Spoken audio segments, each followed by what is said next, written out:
हे मुगाचे लाडू बघा, बनवायला एकदम सोपे आणि खायला तर काय एकदमच चविष्ट.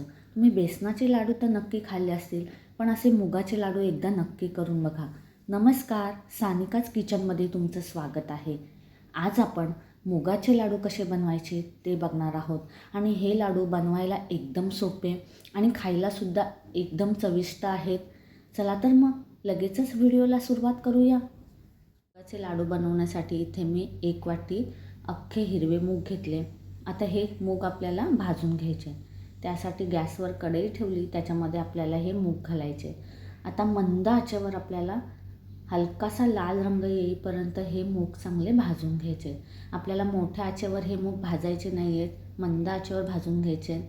हे बघा, एक 7-8 मिनटं झालेली आहेत आणि मुगांना हलका लाल रंग आलेला आहे. मगाशी बघा हिरवे होते, आता हलका लाल रंग आलेला आहे. गॅस बंद करायचं आहे आणि ह्यांना काढून घ्यायचं. हे बघा, मूग थंड झाल्यानंतर मी मिक्सरच्या भांड्यामध्ये काढून घेतले. आता ह्यांना मिक्सरमधून सरसरीत दळून घेऊया. हे बघा, आपलं मुगाचं पीठ तयार झालं. आता पीठ आपल्याला एकदम बारीक काढायचं नाही आहे, असं सरसरीत काढायचं, म्हणजे लाडू टाळ्याला चिकटत नाहीत. पीठ जर बारीक काढलं तर लाडू टाळ्याला चिकटले जातात. आता इथे मी पाव वाटीपेक्षा थोडंसं जास्त तूप घेतलं आहे. आता ह्याच्यातलं 3 चमचे तूप आपल्याला ह्या कढईमध्ये घालायचं आहे. पाव वाटी आणि 1 चमचाभर तूप एवढं मी जास्त घेतलं असेल. आता ह्याच्यामध्ये आपल्याला दळून घेतलेलं मुगाचं पीठ घालायचं आहे. आता मंद आचेवर आपल्याला हे पीठ चांगलं खरपूस भाजून घ्यायचं आहे. पीठ भाजताना पण आपल्याला ते मंद आचेवरच भाजायचं आहे. जसे आपण मूग मंद आचेवर भाजले तसं पीठसुद्धा आपल्याला मंद आचेवरच भाजून घ्यायचं आहे. हे बघा, एक 5 मिनिट आपण ह्याला मंद आचेवर परतून घेतलं आहे. आता उरलेलं सगळं तूप ह्याच्यामध्ये घालूया. आता ह्याच्यामध्ये तुम्ही आवडीप्रमाणे सुकामेवासुद्धा घालू शकता.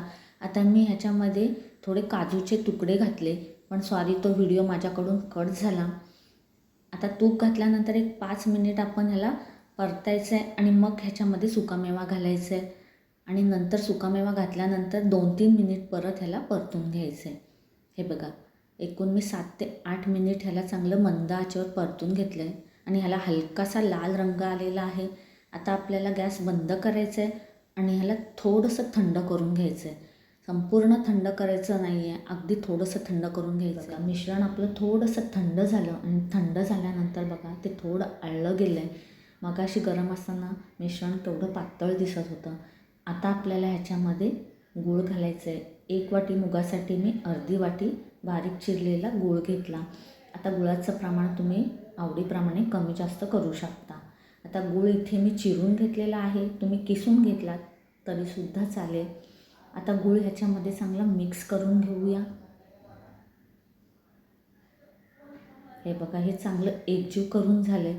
असं चोळून घ्यायचं, म्हणजे गूळ संपूर्ण पिठाला लागला जातो. आता ह्याच्यामध्ये आपल्याला 1 चमचा वेलची पावडर घालायची आहे. वेलची पावडर घातल्यानंतर तीसुद्धा चांगली मिक्स करून घेऊया. हे बघा, वेलचीसुद्धा चांगली मिक्स करून झाली आहे. लगेचच लाडू वळायचे आहेत. आता लाडू लहान मोठा जेवढ्या आकाराचा हवा आहे तेवढं मिश्रण हातात घ्या. हे बघा, लाडू अगदी सहज आणि पटकन वळला जातो. जसे बेसनाचे लाडू वळले जातात ना, तसेच हे लाडू पटापट वळले जातात. हे बघा, इथे आपला मस्त असा लाडू तयार झाला. दुसरा लाडू वळून घेऊया. दुसरा लाडूसुद्धा आपला बघा लगेचच तयार झालेला आहे. आता उरलेल्या सगळ्या मिश्रणाचे अशाच प्रकारे लाडू वळून घेऊया. हे लाडू वळताना आणि बेसनाचे लाडू वळताना ना मजा येते, अगदी पटपट होतात. हे बघा, एवढ्या मिश्रणामध्ये आपले एवढे लाडू झाले, म्हणजे 1 वाटी मुगामध्ये आपले 10 लाडू झालेले आहेत. मी लाडू फोडून दाखवते बघा, मस्त खुसखुशीत झालेलं आहे. अगदी वयोवृद्धसुद्धा आवडीने खातील एवढा खुसखुशीत झालेला आहे. एकदा नक्की करून बघा. बघितलेत ना, हे लाडू बनवायला किती सोपे आहेत. आता इथे मी हे लाडू बनवण्यासाठी अख्खे मूग वापरले. तुम्ही मुगाच्या ऐवजी जी सालीची मूग डाळ असते ती वापरली तरीसुद्धा चालेल. तर मग आजचा व्हिडिओ तुम्हाला आवडला असेल तर व्हिडिओला लाईक करा, शेअर करा आणि असेच छान छान पदार्थ पाहण्यासाठी सानिकाच किचनवर जर नवीन असाल तर नक्की सबस्क्राईब करा. भेटूया अशाच एका नवीन व्हिडिओमध्ये. तोपर्यंत धन्यवाद.